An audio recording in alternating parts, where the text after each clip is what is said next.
নমস্কাৰ সকলোকে স্বাগতম জনাইছো আসাম কেৰিয়াৰ পন ইউটিউব চেনেলৰ অন্য এটা নতুন ভিডিও লৈ বনকল আপোনালোকৰ এক্সামৰ বাবে যেহেতু খুব কম সময় আছে হেহে এতিয়াৰ পৰা আপোনালোকে যিমান পাৰে পঢ়া ষ্টাৰ্ট কৰিব লাগিব আপোনালোকে যিমান পাৰে ষ্টাডি মেটেৰিয়েলসমূহ চাব লাগিব যিমান পাৰে মক টেষ্টসমূহ দিবলৈ চেষ্টা কৰিব আৰু কিবা অসুবিধা পালে আমাক কমেন্টত জনাবলৈ নাপাহৰিব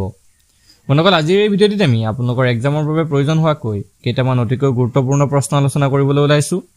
এই প্ৰশ্নকেইটা যোৱাবাৰ অৰ্থাৎ 2022 চনত অনুষ্ঠিত হৈ যোৱা এক্সামৰ দৰে প্ৰিপেয়াৰ কৰা হৈছে তো আপোনালোকে ইয়াৰ পৰা এটা অনুমান পাব যে কেনে ধৰণৰ প্ৰশ্ন আপোনালোকৰ এক্সামত আহিব পাৰে তো বলক দেৰি নকৰাকৈ আজি ভিডিওৰ প্ৰশ্নসমূহ আলোচনা কৰো তো প্ৰথম প্ৰশ্নটো হৈছে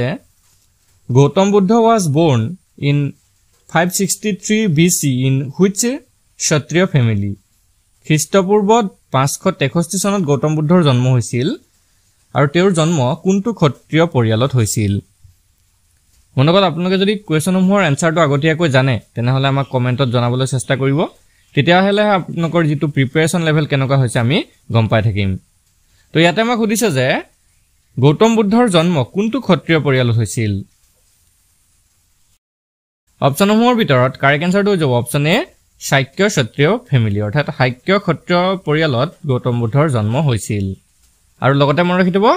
গৌতম বুদ্ধৰ জন্ম হৈছিল লুম্বিনী নামৰ ঠাইত তো হেতু কেতিয়াবা পৰীক্ষাত আহিব পাৰে সকলোবোৰ নোট কৰি ৰাখি লব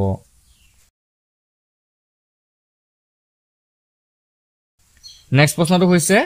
which of the following pairs is not correctly matched তলৰ কোনটো জোৰ সঠিকভাৱে মিল নাই তো যদি আপোনালোকে ভালদৰে জোৰ কেইটা লক্ষ্য কৰে তেতিয়া দেখিব যে প্ৰথমতে আছে অৰুণাচল প্ৰদেশ ইটানগৰ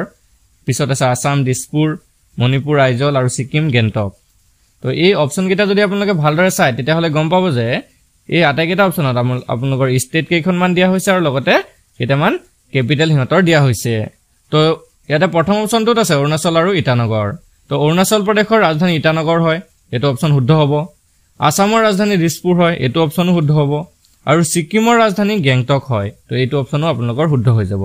তো অপচন সি টু চাক কি দিছে মণিপুৰ আৰু আইজল তো মণিপুৰৰ ৰাজধানী আইজল নহয় তো অপচন সি টু হৈ যাব ইয়াত কাৰেক্ট এনসাৰ মণিপুৰৰ ৰাজধানীটো হৈছে ইম্ফল মনত ৰাখি থব মণিপুৰৰ যেটো ৰাজধানী হেতু হৈছে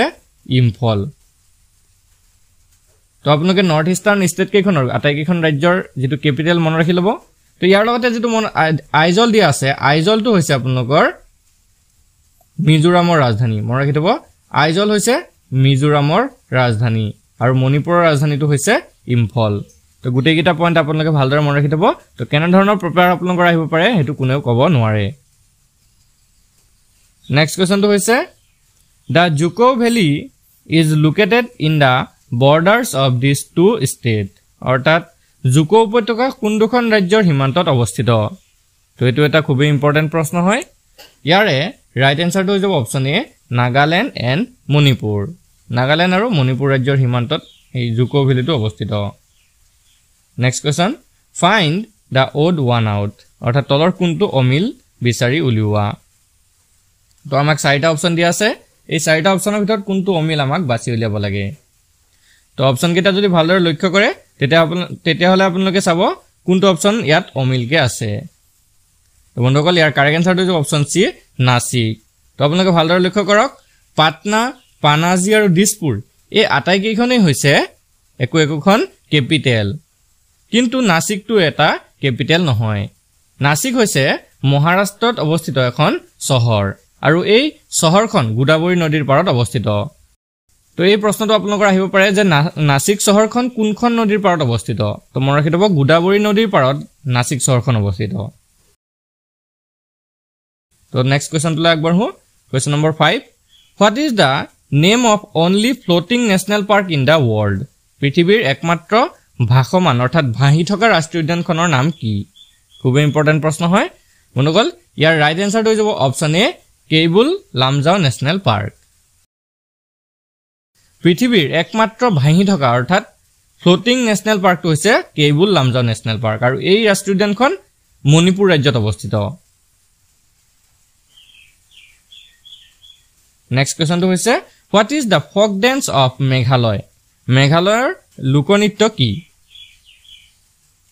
বন্ধুসকল অপচন কেইটাৰ ভিতৰত কাৰেক্ট এনসাৰটো হ'ব অপচন ডি লাহু লাহু হৈছে মেঘালয়ৰ লোকনৃত্য ইয়াৰ লগতে আপোনালোকে মনত ৰাখি থব মেঘালয়ত বসবাস কৰা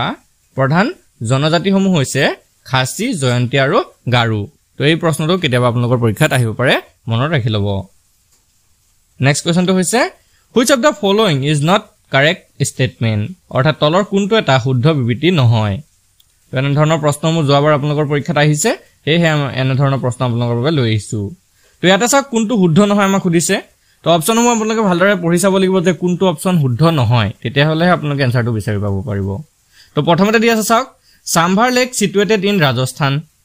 তো মনত ৰাখিব চাম্ভাৰ লেকটো ৰাজস্থানত অৱস্থিত হয়, এইটো ৰাইট হয়। The capital of Vietnam is হেনয়। তো যিটো ভিয়েটনাম দেশৰ ৰাজধানী হেনয়, এইটো আপোনালোকৰ ৰাইট হয়। তাৰপিছত কি দিয়া চাওক India is the largest producer of coffee in the world. তো এই ষ্টেটমেণ্টটো আপোনালোকৰ শুদ্ধ নহয়। ইণ্ডিয়াটো কফি কাণ্ট্ৰিৰ ভিতৰত অৰ্থাৎ আটাইতকৈ বেছি কফি আমাৰ ভাৰতত প্ৰডিউচ নহয়। তো এই অপশ্যনটো আপোনালোকৰ কাৰেক্ট হৈ যাব, চি অপশ্যনটো কাৰেক্ট হৈ যাব। বাকী ডি অপশ্যনটো চাই লওক McMahon boundary between India and China. তো ইণ্ডিয়া আৰু চাইনাৰ মাজত অৱস্থিত লাইনটো হৈছে মেকমোহন লাইন, এইটো অপশ্যন শুদ্ধ হয়। কিন্তু অপশ্যন চিটো কি দিছিলে যে India is the largest producer of coffee in the world, এই অপশ্যনটো আপোনালোকৰ বা এই ষ্টেটমেণ্টটো শুদ্ধ নহয়। তো ইয়াৰ ঠাইত যদি আপোনালোকৰ ব্ৰাজিল আহিলেহেঁতেন মনত ৰাখি থ'ব ব্ৰাজিলটো হৈছে আটাইতকৈ বেছি কফি উৎপাদন কৰা দেশ, অৰ্থাৎ পৃথিৱীৰ ভিতৰত আটাইতকৈ বেছি কফি উৎপাদন কোনখন দেশত হয়? ব্ৰাজিলত হয়। তো অপশ্যন চিটো কাৰেক্ট হ'ব, মনত ৰাখি ল'ব। এনেধৰণৰ প্ৰশ্নবিলাক আপোনালোকৰ আহি থাকে, সেয়েহে এনেধৰণৰ প্ৰশ্ন যিমান পাৰে আপোনালোকে প্ৰেক্টিচ কৰি যাব। নেক্সট কুৱেশ্যনটো চাওক কি দিছে, question number 7 Indian constitution took the concept of single citizenship from. ভাৰতীয় সংবিধানে একক নাগৰিকত্ব ধাৰণাটো লৈছিল, অৰ্থাৎ কোনখন দেশৰ পৰা লৈছিল? USA নে UK নে অষ্ট্ৰেলিয়া নে জাপান? তো যদি আপোনালোকে জানে ইয়াৰ আনচাৰটো তেনেহ'লে কমেণ্টত জনাবলৈ চেষ্টা কৰিব। বন্ধুসকল ইয়াৰ যিটো ৰাইট এনচাৰ হ'ব সেইটো হ'ব অপশ্যন বি UK, অৰ্থাৎ ইউনাইটেড কিংডম। তো UK নাহে আপোনালোকৰ ইংলেণ্ডো আহিব পাৰে। তো UK বা ইংলেণ্ড দেশৰ পৰাই ভাৰতীয় সংবিধানে একক নাগৰিকত্ব অৰ্থাৎ ছিংগল চিটিজেনশ্বিপ ধাৰণাটো লৈছিলে। বন্ধুসকল এতিয়া আমি নেক্সট কুৱেশ্যনসমূহ ডিছকাছ কৰাৰ আগতে আপোনালোকক এটা কথা জনাই থওঁ, আমি আপোনালোকৰ বাবে ADRE পৰীক্ষাৰ বাবে সম্পূৰ্ণ চিলেবাছ কভাৰ হোৱাকৈ কিছুমান PDF তৈয়াৰ কৰিছোঁ। এই PDF সমূহত আপোনালোকৰ এক্সামৰ বাবে প্ৰয়োজনীয় সকলোবোৰ ছাবজেক্টছ বা সকলোবোৰ চিলেবাছ আপোনালোকে আছামিজ আৰু ইংলিছ এই দুইটা মিডিয়ামতে পাই যাব। তো যদি কাৰোবাৰ আপোনালোকৰ এই PDF সমূহ প্ৰয়োজন হয় তেনেহ'লে স্ক্ৰীণত থকা নাম্বাৰটোত হোৱাটছআপ কৰি খুব কম মূল্যত আপোনালোকে এই PDF সমূহ আমাৰ পৰা লাভ কৰিব পাৰিব। তো স্ক্ৰীণত দিয়া নাম্বাৰটোত হোৱাটছআপ কৰি আপোনালোকে কেৱল 79 টকা পে' কৰি পিনে আমাৰ পৰা এই PDF সমূহ লৈ ল'ব পাৰিব। এতিয়া আমি নেক্সট কুৱেশ্যনসমূহ ডিছকাছ কৰোঁ আহক। Next question when was the citizenship amendment bill, অৰ্থাৎ CAB যিটো আমি কেব বুলি কওঁ, এই কেব বিলটো কেতিয়া পাছ হৈছিলে? নাগৰিকত্ব সংশোধনী বিধেয়কখন কেতিয়া সংসদত গৃহীত হৈছিলে বা কেতিয়া পাছ হৈছিলে? ইয়াৰে যিটো ৰাইট এনচাৰ হ'ব অপশ্যন চি 2019 চনৰ 11 ডিচেম্বৰ তাৰিখে। মনত ৰাখিব 2019 চনৰ 11 ডিচেম্বৰ তাৰিখে কেব বিলখন আপোনালোকৰ পাছ কৰা হৈছিল। নেক্সট কুৱেশ্যনটো হৈছে Mahatma Gandhi launch Kheda Satyagraha on Gujarat in 1918 to support the cause of. Mahatma গান্ধীয়ে 1918 চনত গুজৰাটৰ ওপৰত খেৰা সত্যাগ্ৰহ আৰম্ভ কৰিছিল। কাৰণ তো মহাত্মা গান্ধীয়ে 1918 চনত খেৰা সত্যাগ্ৰহ আৰম্ভ কৰিছিল। ইয়াতে আপোনালোকৰ এটা পইণ্ট বনি গ'ল, মনত ৰাখি থ'ব। আৰু এই খেৰা সত্যাগ্ৰহটো মহাত্মা গান্ধীয়ে কিয় আৰম্ভ কৰিছিল, কি কাৰণত আৰম্ভ কৰিছিল সেই প্ৰশ্নটো সুধিছে। তো ইয়াৰে ৰাইট এনচাৰটো হ'ব অপশ্যন চি দ্য পিজেণ্টছ, অৰ্থাৎ কৃষকসকলৰ বাবে এই সত্যাগ্ৰহটো আৰম্ভ কৰিছিল। চাওক কি হৈছিলে সেই সময়ত। তো কৃষকসকলৰ খেতি ভাল নোহোৱাৰ বাবে তেওঁলোকে মাটিৰ ওপৰত লগোৱা টেক্সটো দিব পৰা নাছিল, আৰু সেই টেক্স দিব পৰা নোহোৱাৰ বাবে ইংৰাজসকলে তেওঁলোকৰ ওপৰত অত্যাচাৰ কৰিছিল, আৰু সেই অত্যাচাৰৰ বিৰুদ্ধে মহাত্মা গান্ধীয়ে খেৰা সত্যাগ্ৰহটো আৰম্ভ কৰিছিল। নেক্সট কুৱেশ্যনটো হৈছে Pandit Madan Mohan Malaviya is credited with popularising the slogan. Pandit Madan Mohan মালব্যাক কোনটো শ্লোগান জনপ্ৰিয় কৰাৰ কৃতিত্ব দিয়া হয়? এইটো এটা খুবেই ইম্পৰ্টেণ্ট প্ৰশ্ন হয়। ইয়াৰে ৰাইট এনচাৰটো হৈ যাব অপশ্যন চি সত্যমেৱ জয়তে। মনত ৰাখি থ'ব সত্যমেৱ জয়তে শ্লোগানটো পণ্ডিত মদন মোহন মালব্যই দিছিল, আৰু তেওঁ এই শ্লোগানটো 1918 চনত দিল্লীৰ এটা সভাত তেওঁ এই শ্লোগানটো আগবঢ়াইছিল। তো আৰু এটা প্ৰশ্ন এই সত্যমেৱ জয়তেৰ লগত জড়িত হৈ থাকে যে এই সত্যমেৱ জয়তে বাক্যশাৰী কোনখন উপনিষদৰ পৰা লোৱা হৈছে তো হেতু আপোনালোকে মনত ৰাখিব মুণ্ডক উপনিষদৰ পৰা সত্যমেৱ জয়তে বাক্যশাৰী লোৱা হৈছে নেক্সট কোৱেশ্চনটো আগবঢ়ো question number 11 which treaty was signed after the third Anglo-Maratha war তৃতীয় এংলো-মাৰাঠা যুদ্ধৰ পিছত কোনখন সন্ধি স্বাক্ষৰিত হৈছিল তো মনত ৰাখিব তৃতীয় এংলো-মাৰাঠা যুদ্ধৰ সময়ত কোনখন সন্ধি স্বাক্ষৰিত হৈছিল হেতু আমাক সুধিছে ইয়াৰে ৰাইট আনসাৰটো হৈ যাব option D none of the above অৰ্থাৎ তৃতীয় এংলো-মাৰাঠা যুদ্ধৰ পিছত এই অপচন কিটাৰ ভিতৰত কোনো এটা সন্ধিয়ে স্বাক্ষৰিত হোৱা নাছিল তো কোনটো সন্ধি স্বাক্ষৰিত হৈছিল এটো মনত ৰাখিব এটো হৈছে ট্ৰিটি অফ মানচুৰ অৰ্থাৎ মানচুৰ সন্ধি তৃতীয় এংলো-মাৰাঠা যুদ্ধৰ পিছত স্বাক্ষৰিত হৈছিল তো মনত ৰাখিব এটো হৈছে ট্ৰিটি অফ মানচুৰ নেক্সট কোৱেশ্চনটো হৈছে which is the most famous seal found from Harappan civilization Harappan সভ্যতাৰ পৰা পোৱা আটাইতকৈ বিখ্যাত seal কোনটো ৰাইট আনসাৰটো হৈছে option B Pashupati seal Harappan সভ্যতাত পোৱা আটাইতকৈ বিখ্যাত sealটো হৈছে পশুপতি seal নেক্সট কোৱেশ্চনটো হৈছে how many members got Padma Shri award in 2023 from Assam 2023 চনত অসমৰ পৰা কিমানজন সদস্যই পদ্মশ্ৰী বঁটা পাইছিল ৰাইট আনসাৰ হ'ব অপচন সি 3 তো অসমৰ পৰা 2023 চনত 3 জন সদস্যই পদ্মশ্ৰী বঁটা পাইছিল আৰু এই 3 জন সদস্য হৈছে হেমপ্ৰভা চুটিয়া হেমচন্দ্ৰ গোস্বামী আৰু ৰাম কুটম্বে নিউমে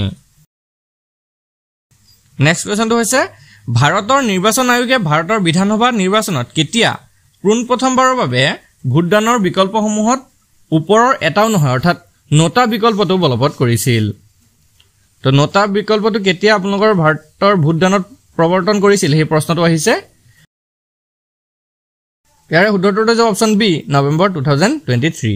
মনকল ইয়াতে অপচনসমূহ অলপ খেলিমেলি হৈছে চাই লও ভালকে উত্তৰটো হৈছে নৱেম্বৰ 2013 তো 2013 চনৰ নৱেম্বৰ মাহৰ পৰাই ভোটদানৰ বিকল্পসমূহত ওপৰৰ এটাও নহয় অৰ্থাৎ নটাটো প্ৰৱৰ্তন কৰিছিল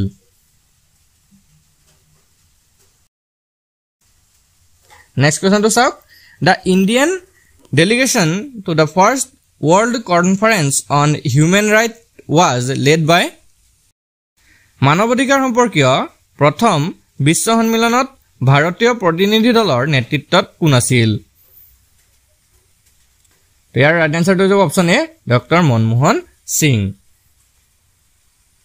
নেক্সট কোৱেশ্চনটো হৈছে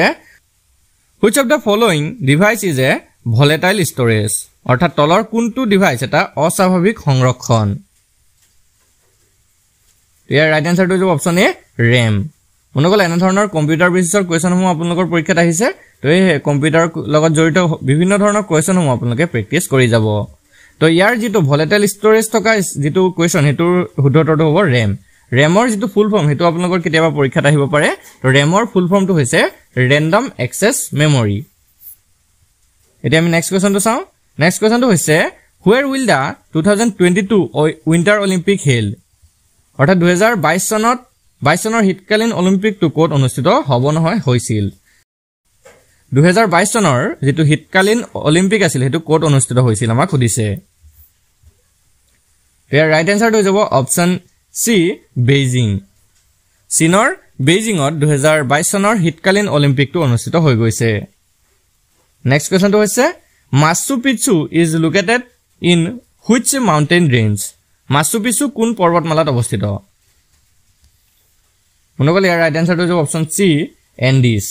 অপচন সি টো হৈ যাব কাৰেক্ট আনসাৰ এন্ডিছ Machu Picchu টো এন্ডিছ পৰ্বতমালাত অৱস্থিত নেক্সট কোৱেশ্চনটো হৈছে which of the following is a non-metal that remains liquid at room temperature? তলৰ কোনটো অধাতু কোঠাৰ উষ্ণতাত তৰল হৈ থাকে ৰাইট আনসাৰটো হ'ব অপচন বি ব্ৰোমিন নগলে এটো এটা খুব ইম্পৰ্টেন্ট প্ৰশ্ন হয় ব্ৰোমিন এক প্ৰকাৰৰ অধাতু কিন্তু ই ৰুম টেম্পাৰেচাৰ বা কোঠাৰ উষ্ণতাত হি সদায় তৰল অৱস্থাত পোৱা যায় নগলে আজি ভিডিওৰ শেষৰ প্ৰশ্নটো হৈছে which of the following are ingredients of gunmetal অৰ্থাৎ বন্দুক ধাতুৰ উপাদান তলৰ কোনবোৰ gunmetalৰ কোনবিলাক ইনগ্ৰেডিয়েন্টছ আমাক সুধিছে ইয়াৰ ৰাইট আনসাৰটো হ'ব option D copper tin and zinc তো gunmetalৰ যিটা ইনগ্ৰেডিয়েন্টছ হেকিটা হৈছে কপাৰ টিন আৰু জিংক মনকল আজি ভিডিওটো আপোনালোকৰ বাবে ইনফৰমেটিভ হলে ভিডিওটো এটা লাইক কৰি দিব আৰু এনে ধৰণৰ নতুন নতুন প্ৰশ্নসমূহ পাই থাকিবলৈ আমাৰ চেনেলটো ছাবস্ক্ৰাইব কৰি ল'ব আৰু কাষতে থকা বেল আইকনটো দবাই দিব। ধন্যবাদ।